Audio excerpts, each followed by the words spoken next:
समय की बात है। एक प्यारा और शांतिपूर्ण गांव था जहां लोग बहुत खुशी से रह रहे थे और उस गांव में एक युवा लड़का रहता था जिसका नाम टिम्मी था। टिम्मी एक उत्साही खोजकर्ता था और उसे जंगल में लंबी पैदल यात्रा करने का बहुत शौक था। एक दिन जब दिन के उजाले ने जंगल की खोज को और भी दिलचस्प बना दिया तो उसने गांव का माहौल पीछे छोड़ दिया और खेलने के लिए जंगल की ओर चला गया। एक दिन जब दिन का उजाला जंगल में छन रहा था और पक्षी उनकी खुशबू की प्रशंसा कर रहे थे, टिम्मी को कुछ अनोखा पता चला। पत्तियों और कीचड़ के नीचे पीली धूप में चमकती हुई जीवन की खुशियों को दर्शाने वाली एक प्राचीन कड़ाही मिली।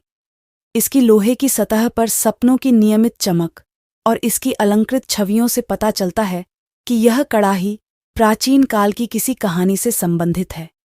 इस अनोखे कड़ाही को देखकर टिम्मी का दिल तेजी से धड़कने लगता है और वह आकर इस अद्भुत कड़ाही को बहुत प्यार से देखता है।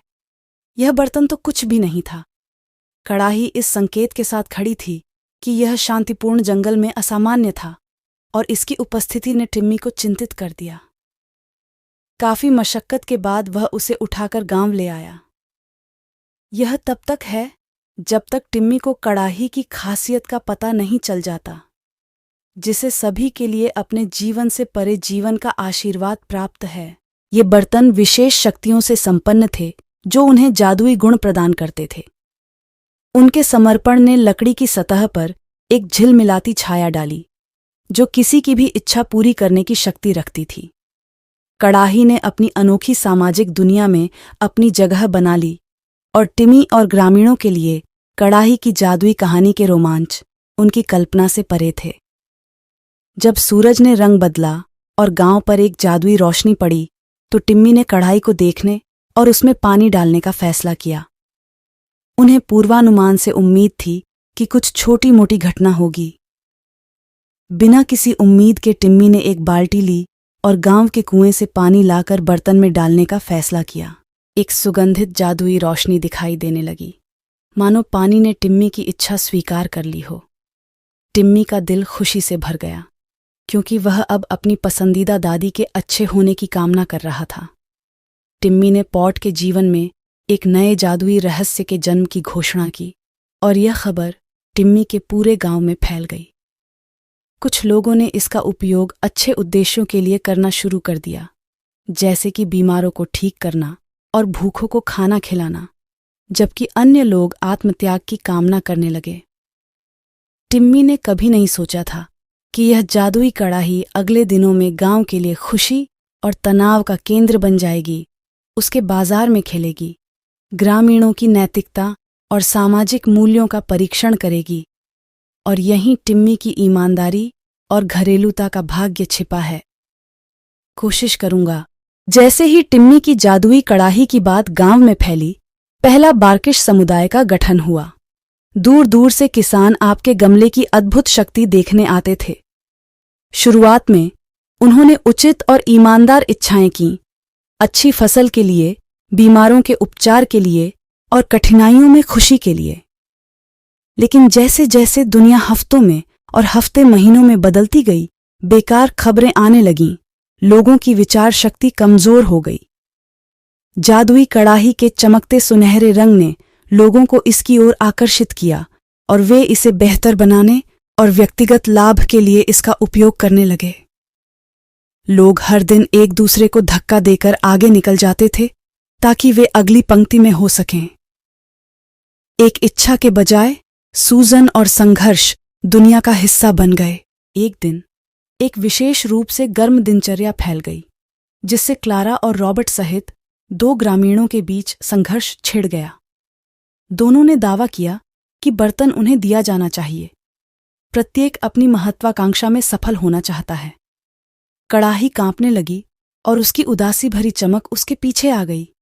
जैसे ही उसने संघर्ष को महसूस किया, उसे ध्यान में रखते हुए जो उसकी हरकतों को दिल से देख रहा था, टिम्मी ने अपने ग्रामीणों से संपर्क किया और उन्हें जादुई कड़ाही के असली उद्देश्य की याद दिलाई। अपने समुदाय में खुशी और सद्भाव लाना। अपनी आंखों में आंसुओं के साथ उसने अपने गांव वालों को याद दिलाया कि कैसे उन्होंने उन अनमोल गुणों की याददाश्त खराब कर दी है जो उनके गांव को अद्वितीय बनाते हैं। उनके शब्द ग्रामीणों को प्रेरित करते हैं और उन्हें एहसास होता है कि वे किस रास्ते पर हैं। उन्होंने एक दूसरे से माफी मांगी और घोषणा की कि वे जादुई कड़ाही के उद्देश्य को पूरा करने और अपने समुदायों के बीच सद्भाव को फिर से जगाने के लिए अपने खेद व्यक्त करेंगे। विवाद और सभी इच्छाओं को पूरा करने के लिए थप्पड़ों की एक श्रृंखला जैसे जैसे दिन बीतते गए, गांव में मनमुटाव अपनी सीमा पर पहुंच गया। ग्रामीण एक दूसरे को साझा करने, प्यार करने और मदद करने की सरल खुशियां भूल गए थे। कैल्ड्रोन का जादू एक दो-धारी तलवार थी, जो इसके उपयोगकर्ताओं की वास्तविक प्रकृति को प्रकट करती थी। यह उनके बीच मतभेदों को महसूस करता है। और एक मनहूस शाम, जैसे ही सूरज डूब गया, कड़ाही हिलने लगी और हल्की टिमटिमाती रोशनी निकलने लगी। टिम्मी हमेशा सावधान रहने की आवाज सुनाते हुए ग्रामीणों को कड़ाही के चारों ओर इकट्ठा होने का आदेश देता है। जैसे जैसे उसकी रोशनी बढ़ी, ग्रामीणों ने एक दासी का सामान्य रूप धारण कर लिया, मानो वह उनसे बात कर रही हो।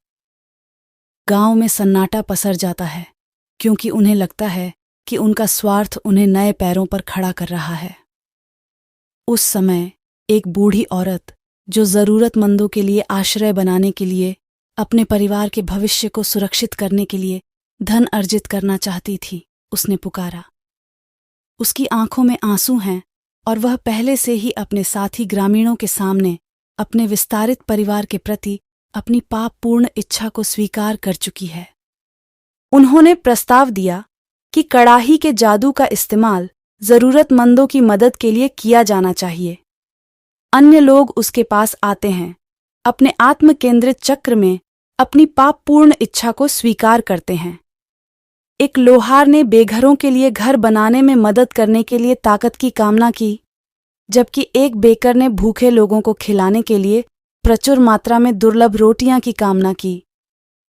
काल्डेरन ने उनकी ईमानदारी और नवीनता को महसूस करते हुए समीकरण में डील देना शुरू कर दिया।